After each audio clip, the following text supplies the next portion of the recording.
I'm calling off my wedding because my fiancé thinks a silly little dinner is more important than my sister's medical emergency and thinks I should put his family's desires over everything. I, 28F, got engaged to my partner of 7 years R, 29 meters in May. Both sides of our family were really happy about this, and we had a big family meal 2 weeks after getting engaged. His brother lives 250 miles away and couldn't get here for that meal, so we decided to have a meal just for his family in late June when his brother would be back for the weekend. This weekend was arranged long before we got engaged, so he wasn't back just for the meal. Earlier this year my sister K32F got a serious eye infection that very quickly turned into an ulcer, which scarred her cornea and left it at a high risk of a perforation. She needed a corneal graft, but her surgeon was away for 4 weeks, so she was going to have to wait until he got back to have it. However, her eye didn't hold and it perforated the day I was supposed to be going to the family meal with R's brother. K's wife was at work and had her phone turned off, and our mom was away with our stepdad, so when K called me to let me know what was happening, I knew she would be at the hospital on her own. I immediately talked to my boss and he let me go early so K wasn't on her own. I texted her to let him know what was going on, and he texted me back to send K his love and to remind me about the meal that night. I ignored the comment about the meal as it was the last thing on my mind. Once I got to the hospital, I was taken back into a room where K was, to be greeted by 3 doctors and 2 nurses rushing around trying to help K. I was then informed that she needed to have an emergency operation to have her eye glued or else she would lose it. The problem was that they didn't have a surgeon at that hospital that could do it, and she needed to go to another hospital an hour and a half away. They asked if she would need transportation or if I could take her. I said I would take her. Once we got to the other hospital, we were told that she would be having the operation at 5:30 p.m. I knew then that I wouldn't make the dinner and texted her to let him know. He flipped out and basically told me to leave K at the hospital and have her wife pick her up after the op was done. At this point I still hadn't been able to get a hold of K's wife. I told him that wasn't going to happen and that he was out of order to even ask me to do that. I then texted his mom and told her what was going on.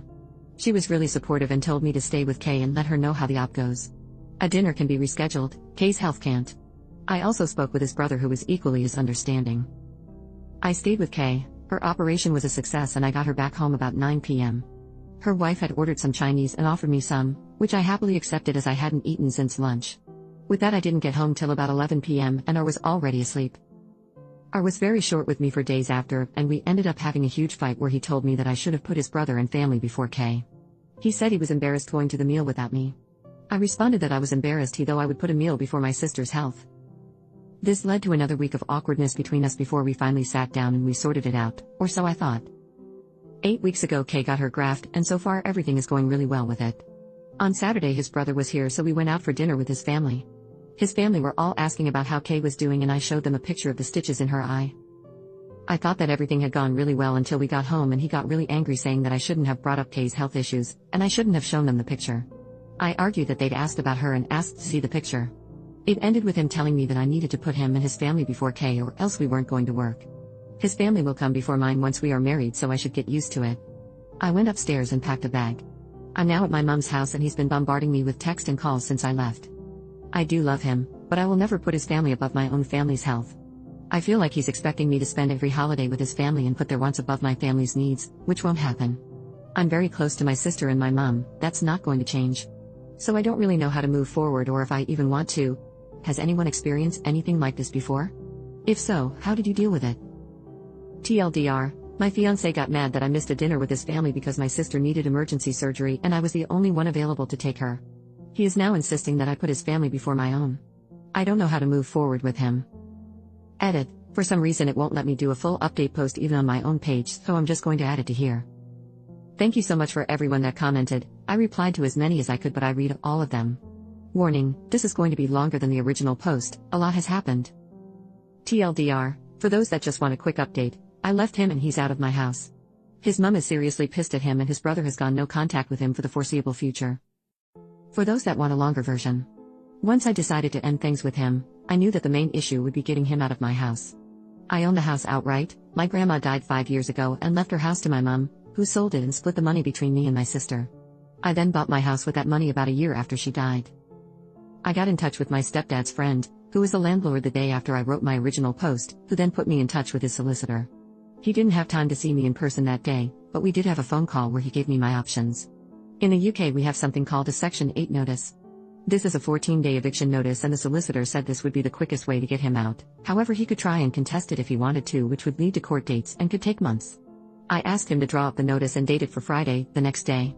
I'd already made the decision to end things with him after work on Friday, so that he could have the weekend to sort through his emotions before work on Monday. On Friday morning I text R and asked him to meet with me at our local pub after work. He quickly agreed. Not only is the pub a public space, but my stepdad and a few of his work friends go in there every Friday after work for a few pints, so I knew he would be there to step in if I needed him. Thank you for suggesting this, Redditors. I also picked up the eviction notice on my lunch break, so I was ready to give it to him. Cost £250 but was worth it. When I got to the pub, R was already there and my stepdad was stood at the bar with his workmates. I sat down with R and got straight to the point. I told him that it was over. I couldn't be with someone who didn't give me any support when I was going through one of the scariest moments of my life and expected me to drop my family for his. It didn't matter what excuses he could come up with, I wasn't interested. I'd made up my mind and we were done. He stared at me in shock for what felt like an hour, but was probably only a minute or so. He then started saying I couldn't be serious. We'd been together for 7 years and I was throwing it all away. I could never find another guy like him. I responded to the last comment with, I don't want a guy like you, that's why I'm ending it. I need someone who will support me when times get tough, not get annoyed that the world isn't bound down to what he wants. I then handed him an envelope with the eviction notice in and my engagement ring. I told him I was giving him a few weeks to find a place and be out of my house. Then I stood up and walked over to my stepdad, who had bought me a much-needed drink, and stayed with him until my ex left, still looking in shock.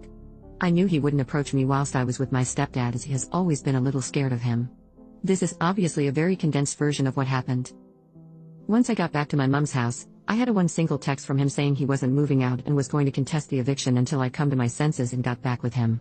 We are not over, was how he ended the text. I just turned my phone off, and decided to deal with the legal side of things on Monday. There was nothing else I could do. Saturday morning I woke up and turned my phone back on and had another text from him saying that he would move out if I paid him £10,000, as that's what he paid towards bills whilst he had lived at the house. He paid for half the electric, gas, Wi-Fi and Sky package. Note, the Sky package is only as expensive as it is because he has to have every sports channel known to man, so his half literally just paid for the sports channels.